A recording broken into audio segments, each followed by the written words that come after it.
যদি করো, হাজার পুরুষের সঙ্গে জেনা করো, নাউজুবিল্লাহ, তাহলে বোঝা গেল ওই নারীও একটা কাফের। বাংলাদেশে কি বলছিল তসলিমা নাসরিন? ইচ্ছা যদি করো হাজার পুরুষের সঙ্গে জেনা করো, এটাই আমাদের আনন্দ। দুনিয়া খাওয়া দাওয়া মস্ত বড়, দুনিয়াটা আনন্দ করো। ভাইরা আমার, এটাও একটা কাফের। তাহলে কাফের অনেক সংখ্যা বললাম, তাদের স্থান কোথায়? খালিদিনা ফিহা আবাদা লা ইয়াজিদুনা ওয়ালিয়্যান ওয়ালা নাসীরা। হ্যাঁ, সেখানে তারা স্থায়ীভাবে থাকবে এবং তাদের কোনো সাহায্যকারী কোনো নেতা আসবে না। তাহলে বোঝা গেল বাবা, নেতার পিছনে ছুটা যাবে না। এমন একটা নেতার পিছনে ছুটবেন যেই নেতা আপনি মরলে পরে আপনার নেতা আপনার জানাজার পড়াইতে পারবে। সুবহানাল্লাহ বলবেন না? এই নেতাকে গ্রহণ করবেন, বাস জীবনটা সুন্দর হয়ে যাবে। এমন একটা নেতাকে সিল মারব যেই নেতা আপনার সব সময় আপনার মঙ্গল কামনা করবে। এমন একটা নেতার পিছনে যাওয়া যাবে না যেই নেতা বদলা নিবে। দেখেন না, বাংলাদেশের একটা নেতা সারা পৃথিবীর মধ্যে সুনাম অর্জন করেছে, ডক্টর শরীফুল রহমান। কি বলছে? বাংলাদেশ জামাত ইসলামের আমির বলছে, আমি সারা পৃথিবী নয়, সারা বাংলাদেশ নয়, সারা দুনিয়ার মুসলিমকে যারা মুসলমানদের উপর নির্যাতন চালালো সাধারণ ক্ষমা করে দিলাম। আমাদের ভিতরে কোনো ক্রিয়া নাই। এমন একটা নেতাকে আপনাকে সাপোর্ট করতে হবে যে নেতাটা আপনার জানাজার পড়াইতে পারবে, বিয়ে পড়াইতে পারবে, নামাজ পড়াইতে পারবে, দেশ চালাতে পারবে, কোরআন পড়তে পারবে, তাহাজ্জুদ গুজারি করতে পারবে, মক্কা মদিনায় যাইতে পারবে। এভরিথিং, একদম ইসলামের সব কাজগুলি এই নেতার দ্বারাই হবে। এই নেতার পিছনে ছুটে যাবে না। সকালবেলা টাকুনুর নিচে কাপড়, সন্ধ্যাবেলা মদের বোতল হাতে, আবার ঠিক জোহরে গোল্ডিপ সিগারেট মুখে, রাত 12টার সময় বাংলা আবার মুখে। এই নেতাকে কোনো দিন সিল মারা যাবে না, আর ওই নেতার পিছনে কোনো দিন ছুটা যাবে না, ওই নেতার কোনো দিন প্রশংসা করা যাবে না। একজনের ট্রেন দেখে নেই, তো দাদুকে বলতেছে, দাদু ভাই আমি ট্রেন দেখব। তো দাদু ভাই বলছে, আমি সুস্থ হলে নাতি তোমারে নিয়ে যাব। তো এই কথা বলতেই দাদুকে ধরে ফেলেছে নাতি। দাদু ভাই ট্রেনের কিছু নমুনা বলো, তাতে আমি সূত্র মুখস্থ করি। এখন দাদু ভাই বলছে, নাতি ট্রেনের আগাবাগ থেকে ধোঁয়া বাইরায়, আগাবাগ থেকে পানি বাইরায়। যেই জায়গায় দেখবা আগাবাগে ধোঁয়া বাইরায়, আগাবাগে পানি বাইরায়, ওইটাই ট্রেন। এখন দাদার কাছ থেকে নাতি সূত্র মুখস্থ করেই ফেলে বাড়ি থেকে বাইর হইয়া রাস্তা দিয়ে হাঁটতেছে।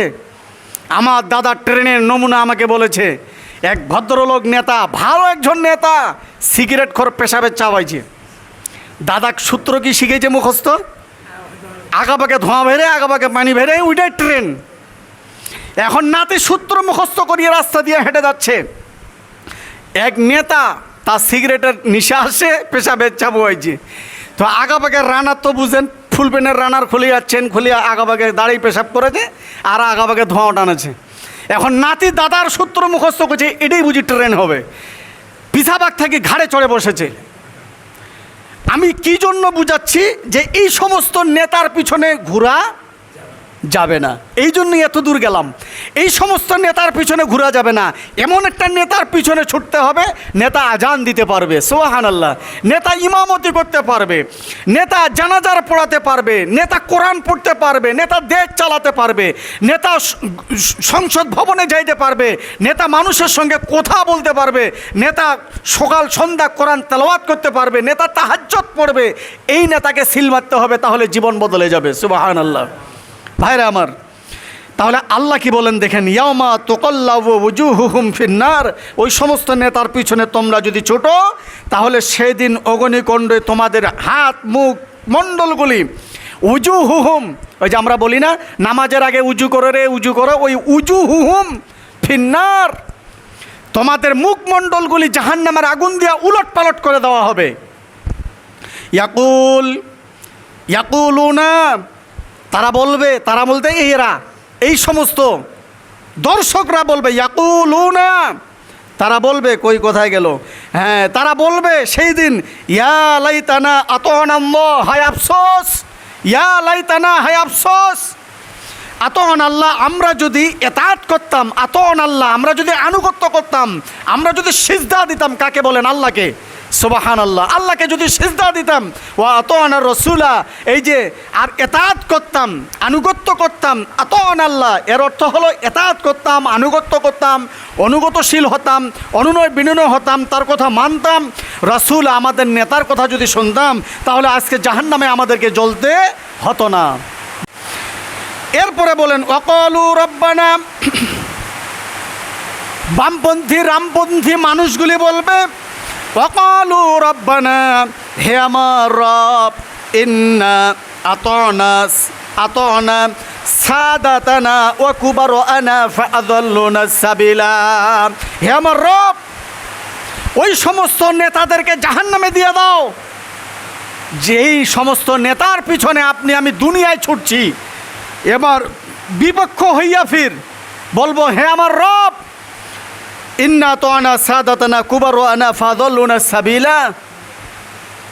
আর্মির যে প্রধান, সে বলছিল, মাননীয় প্রধানমন্ত্রী, 40 থেকে 45 মিনিট সময় ওই যে আর্মিদের হেলিকপ্টার উড়েছে ওই ফাঁকা জায়গা, খালি পালা, না হলে ইন্নাল মাউতাল্লাযী তাফিরুনা মিনহু ফাইন্নাহু মুলাকিকুম, ওই যে মালাকুল মউত দর্শকরা আসতে তোমার জান কবজ করার জন্য, বুঝেন নাই?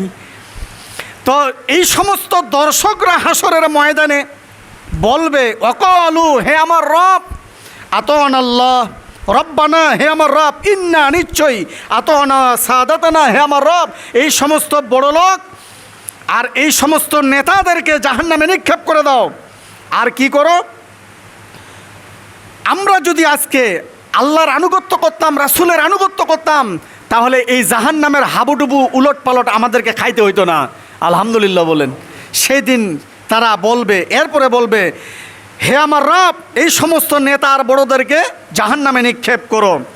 রব্বানা আতিহিম যিফাইনি মিনাল আযাব ওয়ালআনহুম লানান কাবীরা। এই যে দেখেন, দর্শকরা বলবে রব্বানা আতিহিম, 67 নম্বর আয়াত, এটা সূরা আহজাবের 67 নম্বর আয়াত, 33 নম্বর সূরা, 553 নম্বর পৃষ্ঠা। হে এদেরকে আযাব দিয়ে দাও। আর কী ধরনের আযাব? ওয়ালআনহুম, তাদেরকে লানত দাও, লানান কাবীরা, কাবরুন মানে বড় বড় বড় ধরনের আযাব এই সমস্ত নেতাদেরকে দিয়ে দাও, যারা কোটি কোটি সম্পদ আত্মসাৎ করেছে, দেশের টাকা চুরি করেছে। হে আল্লাহ, তাদেরকে তুমি দিয়ে দাও বড় ধরনের শাস্তি। আল্লাহ বললেন, আমি দিয়ে দিলাম। কোন সুবহানাল্লাহ।